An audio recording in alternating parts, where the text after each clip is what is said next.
Hello, welcome back to my video. Today is exactly 1 month before the elections, and I am so excited to see how my predictions do. If you're new to this channel, in 2020, I got every single state in the Electoral College 100% correct. I got one Senate seat wrong. That might have been Maine. I can't believe I picked that. And I also predicted the House and all that. So what I've been wanting to do is, since I haven't been making that many videos this year. I'm gonna try to be making a lot of videos over the next month, and that is going to start with my Senate predictions. And there's been so much more data over the past couple. After the past month, Democrats are now leading the congressional ballot. Uh, and Joe Biden's approval is now not negative double digits. So things are shaping up for the Democratic Party. But the question is that enough to at least not lose the house? And that is going to be a very long video that I don't plan on making for at least a week. So I'm going to go over the Senate today. And there is a lot of changes from like 2 weeks ago when I made my other one. Uh, and not for the Democratic Party. There's been some changes in Nevada. Ohio looks a little bit better, but I still have it as red. But before I spoil everything, I'm going to start with the safe states. The states on North and South Dakota right now, I mean, the color on them, this exact shade of red means safe Republican, which is 15 points or more. And this would mean likely Republican, which is 7 to 14.9%. This is 2 to 6.9%, which is lean Republican. And tilt is under 2% in any way. So, and it's the same thing with four categories: safe, likely, lean, tilt for Democrats. And obviously, North and South Dakota are both fairly safe Republican states, even on the Senate level, including Arkansas, even though the only data we've had was one poll that has it as actually a close race. I think we all know how the 2020 polls in Arkansas looked and how the voting trends in Arkansas are trending. And we all know that it's going to be probably the most Republican state within the next like 10 years. It's already almost there next to West Virginia and Wyoming. Idaho is also a safe Republican state. Kentucky should be safe, although there is, I believe, what's his name? Rand. I'm looking it up. I'm sorry. Rand Paul. Opponent. I apologize. One moment. Charles Booker. I was gonna say that, but it reminded me of Cory Booker, and I didn't want to say the wrong senator. Yeah, he is a good candidate, and he came in second place in 2020. For primary, his Democratic primary, Amy McGrath won that race, and I heavily think that that was the wrong choice for Kentuckians to pick. McConnell still won his election by over double digits, and it is Kentucky, but he is the worst approved senator in the entire country. Next safe state is likely going to be Louisiana. I feel like if it was just a head to head, I might have it as a likely state. However, it's a jungle primary, and pretty much all the candidates that are running that aren't the Republican are just a ton of Democrats who are splitting the Democrat vote. So it's probably going to be like a 50-point win for Kennedy. Again, I apologize. I've mostly been focused on the bigger things here. I'm going to, yeah, it is Kennedy. I was right. And yeah, the last Senate poll had Kennedy leading by 35% against Chambers, Mixon, and Steve, which are all Democrats.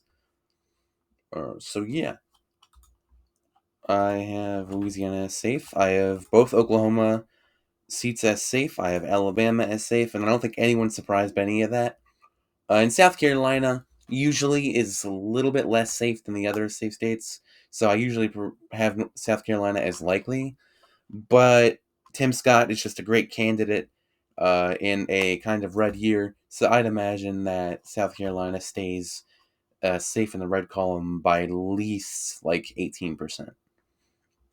And now we got the safe Democrat states, which are Oregon, California, Hawaii, New York, Vermont, Maryland, and that is it. So You might notice on both sides there is usually safe states that I don't have classified as safe, and that is because I am heavy strict on the categorizations. Like I said, safe needs to be 15 points or more. I think Washington is actually only going to go by 8 to 12 points to the Democrats. It is a lock. You know, Patty Smiley is only close in their or not. Did I say Patty Smiley or whatever? Smiley, which is a GOP candidate in Washington, is only close in the race here when it's a GOP internal poll. It's Tiffany Smiley, I believe, and Patty Murray, who Washington isn't that fond of, is still leading almost double digits in every poll here. I do expect it to be a little bit closer. Washington, the West Coast, this entire year isn't as much of a strong blue wall as people think it is, and it is a blue wall. It's just Oregon. I have Oregon's governor race is red. It's just like, and the Senate is closer than it should be. Uh, I could go on and on about Oregon's races, but I'm going to continue with the likely Democrat states, which again are 7 to 14.9%. I expect Illinois to be about a 14-point win for Tammy Duckworth, who I haven't heard anything about in the past 2 years, except when she was about to run for vice president, or they were saying she should be picked, which thank goodness that wasn't true. Not that she was a bad candidate, I just don't think that it would have looked very good picking her. It could have. What do I know? And Colorado for Michael Bennett. Uh, again, he's never won a race over 50%. With having over 50% of the vote share, but he's won all of his races. Besides when he ran for president. He's ran all of his Colorado state races, and the candidate he's going is again consistently losing.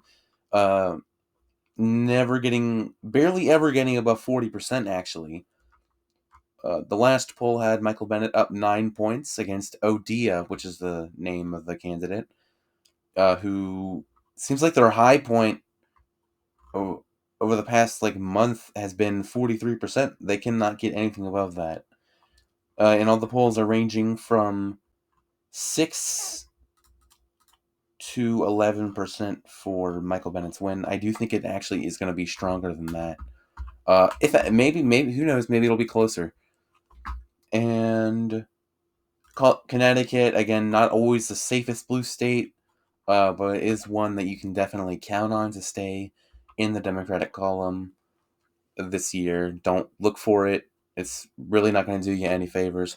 Oh, and I apologize. There is two more safe red seats here, or one more. Alaska, because there's only two Republican candidates that will be able to be elected. There is no Democrat candidate that can even come close to winning because the Republicans have split both the vote, and Lisa Murkowski is getting most of the Democratic vote. Uh, so yeah, there's that. And I believe that was the last likely Democrat state. Now moving on to the likely Republican states, we go to Missouri, which, Eric Schmidt, he's a decent candidate. It's just, he's not the best, and he's going against Bush Valentine, which is a good candidate, who I believe actually has history in Missouri politics. And I think that they will do exceptionally well for a red year in a red state. Iowa, everyone knows Iowa's a red state now, unless you're still living in the dark. Don't ever expect Iowa to vote blue on a statewide race in your lifetime again, unless something major happens. Uh, Utah should be a likely state I see going around 7 to 10 points red. Reason for this is there's no Democrat candidate. At all, actually. Democrats have completely chose to back Evan McMullin, who in the last couple polls over the past couple weeks is only down by 2 and 3%. but the one before that was 11-point lead for Mike Lee. So we will see. The average, there was actually a poll where McMullen was leading, but it was an internal poll for Evan McMullen. The average for this race is 7 points, and neither candidate is above 44%. Although Evan McMullen is at 36.7%. So one thing Democrats are going to want to keep an eye out is turnout in this race, because I really do believe this could be a quote unquote flip, because I do believe Evan McMullen will lean to the Republican Party even if he is elected. But it would be better to have him in for Democrats than Mike Lee. He likely will caucus with the Republican Party. So the thing I'm interested in this race is, since neither candidate is really getting above 40% in any of the polls, they have to come down to a choice, because the other independent candidates have none above 3%. So we have only about 70% of the state decided. If Evan McMullen can pull out just a little bit more decided vote than Mike Lee, or undecided vote than Mike Lee, he could totally win this race. And we've seen Evan McMullen get a lot of the vote in 2016 under the presidential race as well. And that's why I had a lot of confidence for him going into this. Uh, Also, Utah has a large libertarian population compared to, independent population compared to some other states. Only other states that heavily lean independent are like New Hampshire, Nevada, uh, and Ohio, kind of. And this is just something I'm so excited to see. Is if whether or not McMullen can pull off probably the strangest upset on the Senate level uh, of the month. And I swear I cannot wait to see if he does this. And obviously, people know, if they've watched this channel ever, that I'm a Democrat leaner. So obviously, I'm kind of hoping Evan McMullen wins here. But I probably wouldn't mind either way, because I know Evan McMullen will be a Republican leading candidate. Hell, he's a Mormon, which also helps with Utah. So enough time on the Utah race. I might actually make a separate video on that. The next likely Republican state is Kansas, and that's just because Kansas, for the past 20 years, is just shifting blue very slowly. Uh, the only thing that makes me think this might be a safe race is not because that Kansas always votes Republican, which isn't even true anymore. They have a blue. Shit, I can't even talk. Whatever. I'm not even gonna get into it. Jerry Moran, or Moron. I hope that's not the way his name is pronounced, because that doesn't sound very good. In August, he had 58% of the vote. He had a 21-point lead. In the end of August, he had 54% of the vote and a 19-point lead. So that was a 4% drop in the vote share. And in the middle of September, Jerry Moran lost 9% of the vote. And now Holland, while also keeps losing some of their vote, is still marginally closer than they were in August. They are technically able to win this race if they won all the decided vote, which again is not going to happen. Don't get your hopes up, Democrats.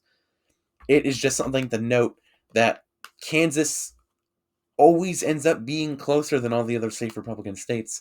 They voted to keep abortion. They have a Democrat governor who should even win re-election against a normal GOP candidate this year. They are even approved of by like 20% from the last poll that I saw. So, Democrats in Kansas, you should probably turn out for this race. Don't come out with any major expectations. Stay on your toes and really just try your best to get out and vote.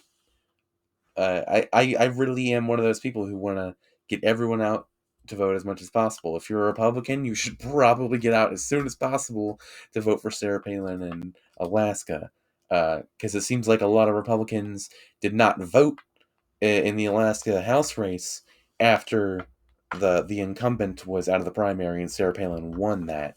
And I think that was a lot of Democrats' second choice for the Alaska House candidate, Sarah Palin, because one, they wanted to sabotage the GOP race, and it's a ranked primary voting, and two, Sarah Palin they're more familiar with. in and they also don't think she'd probably be as much of a harm in the House race. I mean, she literally did resign uh, from her job. So, but yeah, the newest poll, which is an A minus poll from Emerson College, which has a sponsor from Kansas City, Missouri. It is not a bipartisan sponsor. It's actually by the Hill in Kansas City local stuff. They have Jerry Moran winning by 12% now, who has dropped 13% in the past couple months, while Holland has only dropped 4%. Holland is at 33%, though. That is the thing. They need they need to air ads if they think they can make this a close race. At this rate, Jerry Moran is supposed to have about uh 33% of the share, while Holland is supposed to have about 29% of the decided vote on November. Obviously, it's going to come back up. A lot of the decided vote is going to come back up by the time, but it appears Holland has had a lot of great success in defaming Jerry Moran, and Jerry Moran is also never a great candidate to run in a state like Kansas. He's too far right, and Kansas is shifting now. So this is another thing for Republicans to note. You need to start running not far right candidates in states like Kansas, Utah, Arizona, Nevada, Georgia. Obviously, not running a crazy Republican in Nevada is working, but Republicans chose to do that in Pennsylvania and Wisconsin. Uh, and Wisconsin could go either way, and Pennsylvania is a lock flip now for John Fetterman.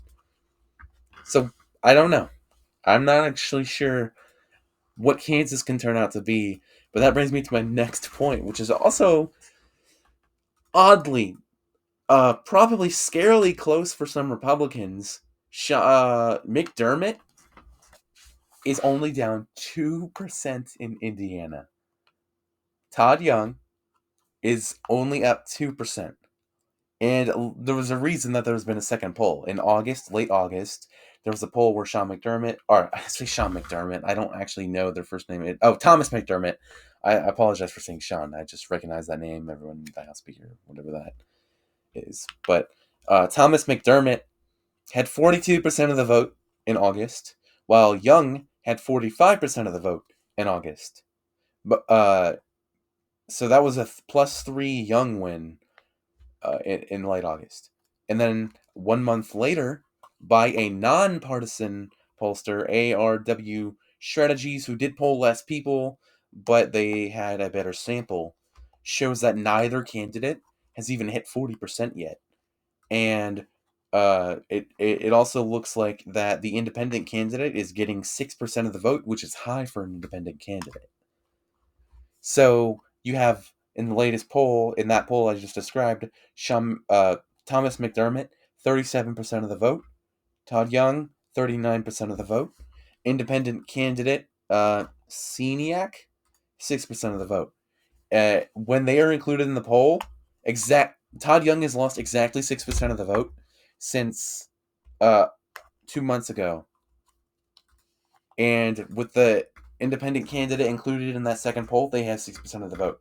It appears that almost all the undecided Republican voters that aren't so keen on voting for Young want to vote for that independent candidate. And if they can't get their heads straight, not if they can't if they're not confident enough to vote for Young, McDermott might have a higher turnout than we imagine. Obviously, there's been a lot of Hail Mary wins for Democrats in Indiana in semi-recent future. Obama somehow won that state by a magical miracle in 2008. So it proves that with the right amount of turnout and voter disenthusiasm, a candidate like Thomas McDermott might actually be able to put the pressure down on Todd Young and actually win here.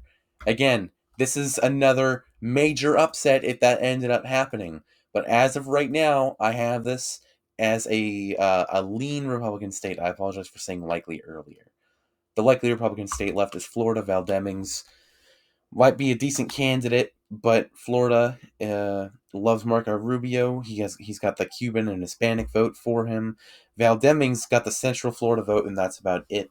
and you need the Southern Florida vote to win an election in Florida, and that is what Marco Rubio does have, and he is back to expanding his lead from when it was narrowing up in August. So, I have not really many doubts in my mind that Florida votes red again, and I don't think I have that state ever going Democrat in the next 10 years in any of my predictions. So,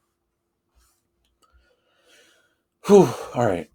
So now we have 46-46 uh, with semi-close states like Utah and Indiana creeping up swing states, possibly.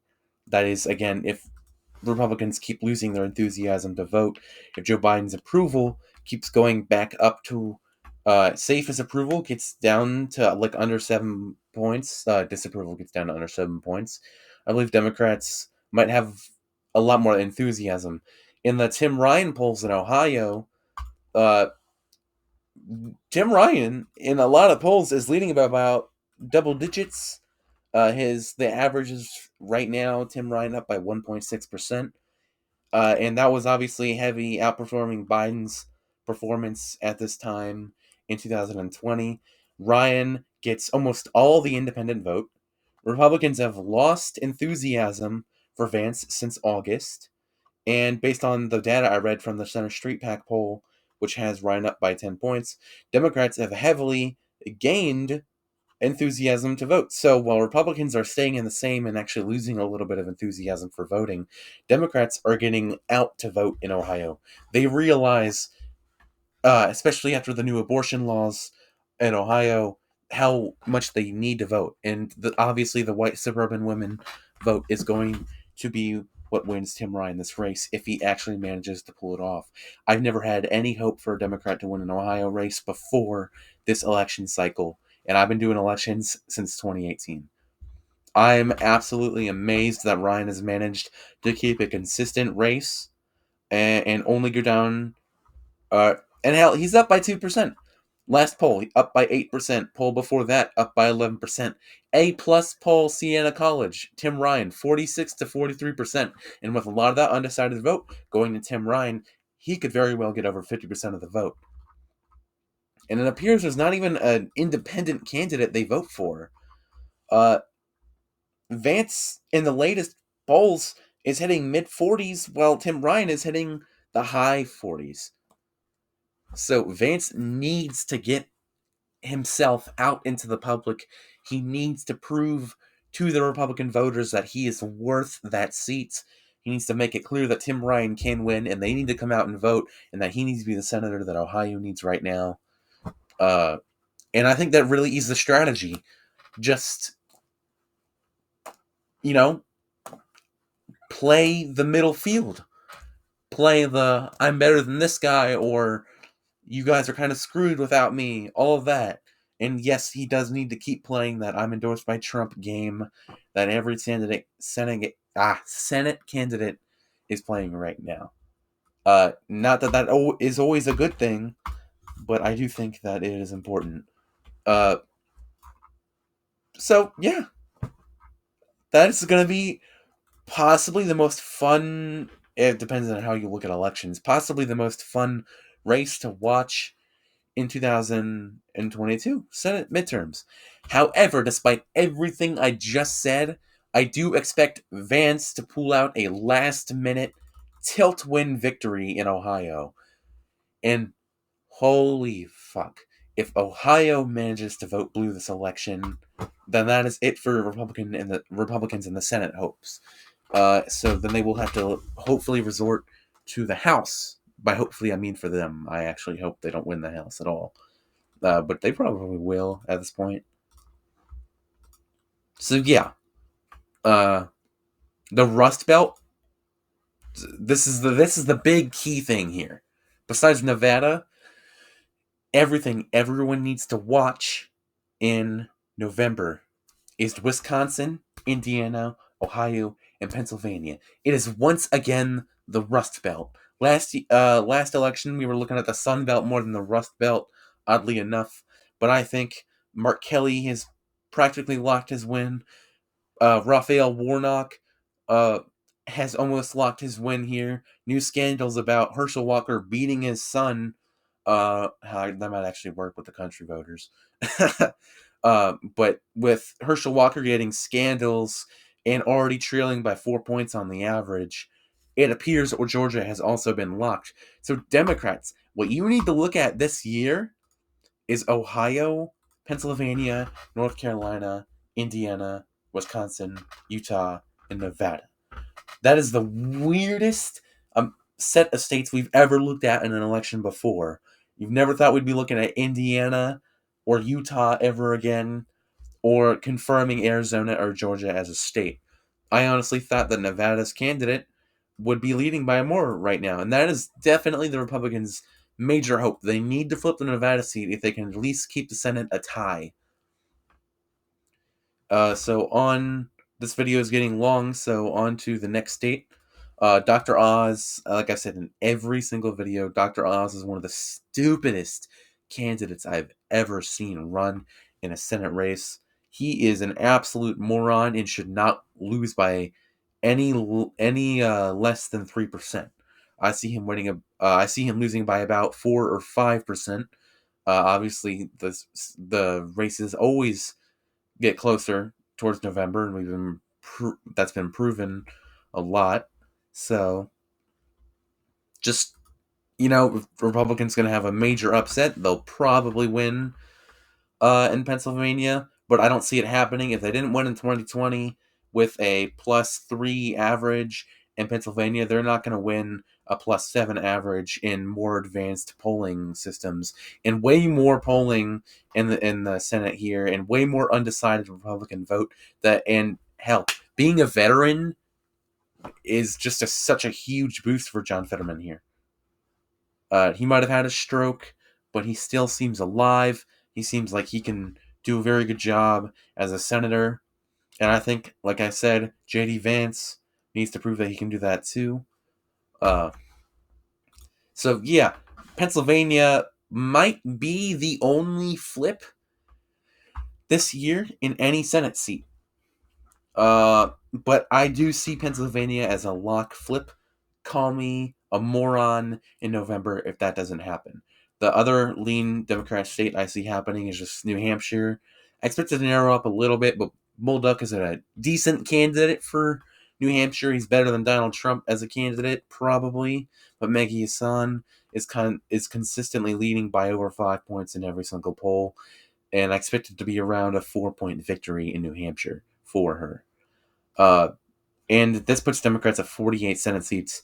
And so I'm just going to mark the rest of the Republican seats I see them winning.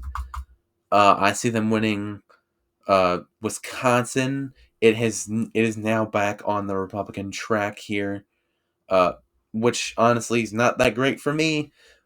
It would have been kind of funny to see Democrats gain like 3 or 4 seats in a quote-unquote red year, but it looks like the Republicans are holding on in Wisconsin. Ron Johnson, even though he's heavily disapproved of, it appears Wisconsin does not like Mandela Barnes at all right now. She can still pull off a win, obviously. It's probably going to be around a 2-point win for Ron Johnson. So Mandela Barnes needs to focus on getting that. It needs to focus on that white worker vote in that, and that's the only like Republican race that I have them winning in these 4 main states. So Wisconsin is such a key state for Republicans to hold on to. I just think it's something interesting to look out for. And the last 2 Republican states, North Carolina, Ted Budd, he's an experienced candidate in North Carolina. They never really hated him that much, and he's going against a Democrat in a Republican year. I just see that as being a fairly good mix. North Carolina isn't really expected to vote blue until like 2028, I'd say. But Republicans have held on to close races in North Carolina, besides the governor race, since 2008, since it flipped that one time. And it is way closer than it used to be, but Democrats need to stop missing up here. Democrats need to start running better candidates in North Carolina. There's not that many good ones. Hell, pulling out a celebrity card might actually work in a state like North Carolina, because Democrat candidates in North Carolina are not recognized that well.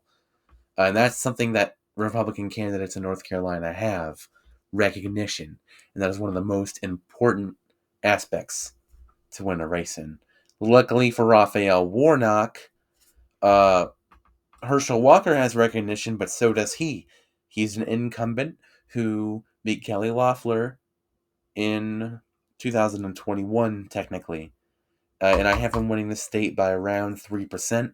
I don't see it being the 8 points that some of these polls are showing, because, Georgia used to be really good with the polls, but now I'm seeing all kinds of different things. Herschel Walker winning by 3, Raphael Warnock up by 13. Neither of those are going to happen. Raphael Warnock is likely going to split right in the middle with some of that undecided vote and win by around 3 to 5%. Same thing with Mark Kelly. His race is barely narrowing up. He still has a 6-point lead and a 49% average. Blake Masters has gone from a 40 to a 43% since September 20th. So yes, it is narrowing up, but the last poll that had Blake Masters winning, has there ever been one? Oh my god, there's never actually been a race where Blake Masters was winning. And the last polls for Mark Kelly is Mark Kelly with 51% of the vote, Blake Masters with 48% of the vote, and that actually might be one of the most accurate polls that could happen this year. I see around a 3 to 5 point victory for Mark Kelly. The poll before that was a CNN sponsor and a C-rated poll, so not that credited, but it had Kelly up by 10%. The other one was by the same people, with Kelly up by 6%. So I mean, again, 6 to 10% with a 3% margin of error. That puts their spectrum from 3 to 13%. That is not accurate at all. I do not trust that poll. Then we got A-rated Beacon Research, which has Masters at 40% and Kelly at 46%. That can also be fairly accurate for what we're seeing right now.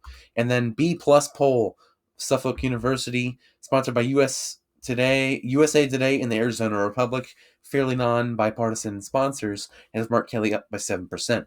Even Trey Folger Group, the most Republican pollster out there, and Donald Trump's favorite, has Mark Kelly up by 2%, 47 to 45, with whoever Victor is, the independent candidate, having 3% of the vote. Data for Progress, also a good pollster, has Kelly up 1%. Fabrizio Lee and Associates has Kelly up 7 and 8. Ohio, or OH Predictive Insights, has Kelly up 12%. And Center Street Pack, and this is why I didn't really trust the Tim Ryan up 10-point polls. Center Street Pack is the same pollsters that did that. Center Street Pack has Kelly up 20%, which absolutely will not happen at all. I am 100% sure this is going to be within a 5-point victory for Mark Kelly. It is not going to be a 20-point lead. So that is why Democrats need to get out and vote in states like Ohio, and obviously still Arizona, everywhere, obviously. But some of these polls are so clearly false. Nobody believes that Blake Masters is going to get 35% of the vote and nothing more. That is just the most moronic thing I've ever heard. When you look at Emerson College polls, and a lot of these college polls and university polls have more realistic polls in state. I keep saying polls. It's not the only thing that I am taking into account. I'm taking account into approval, environment, and that's why, again, I'm using environment to say that Arizona likely is going to be closer than expected, although still an improvement off of 2020 for Mark Kelly. And he has an approval rating, a positive one. I'm not exactly sure what it is. And it's way better than his colleague, Kirsten Sinema, who is still expected to win re-election. Unless you count the primary, which isn't going to happen. And last state, after this 34-minute video, I'm sorry, is Laxalt, I believe. Adam Laxalt. Let me just 100% make sure. I know they were one of the candidates. I believe that is the candidate. Yes, Laxalt, who has climbed up from a -4 lead in September to a plus 1.4% lead in October. Out of the last 4 polls, +3, +2, +2, -3. And it is so anxious. If Democrats can't manage to carry, say if Democrats flop in one of these states that I have them winning, say if they somehow lose to Herschel Walker, say there's a scandal for Raphael Warnock, say that priest wife beating shit somehow only starts now, say all of that happens and Raphael Warnock loses, that would mean Republicans win the Senate. It is still a very highly possible thing to happen. So again, both sides are going to have some of the highest turnouts we've ever seen in any election ever. I do believe that it is going to be a lower turnout than 2020, however. And especially in states like Georgia, there is a lot of voter suppression. Uh, I'm not even going to go over that because this video has been on long enough and I've been rambling. But I hope some of you have gotten a good idea about how some of these races are going to play out and at least my credibility. And I hope some people have understood or stayed here for most of the video. I'm very confident in some of these picks. A 50-50 Senate tie is not something I'd be very happy with. Obviously, I'd like Democrats to have a couple more seats. But as of right now, it does not look like that's going to happen. Democrats need to win Nevada and Ohio in order to have a Kirsten Sinema and Mark Kelly proof majority. And if Democrats do win 2 Senate seats, I do think that could actually be a lock for the next presidential election because it'll get a lot more done for Democrats. Democrats getting 2 Senate seats and holding the House will be the most important thing they've done in the past 30 years. But yeah, interesting states to watch: Ohio, Indiana, Utah, Nevada, uh, Pennsylvania, maybe, and Wisconsin. Thank you so much for watching this. If you stuck here, I'm going to go take a drink of water. Goodbye.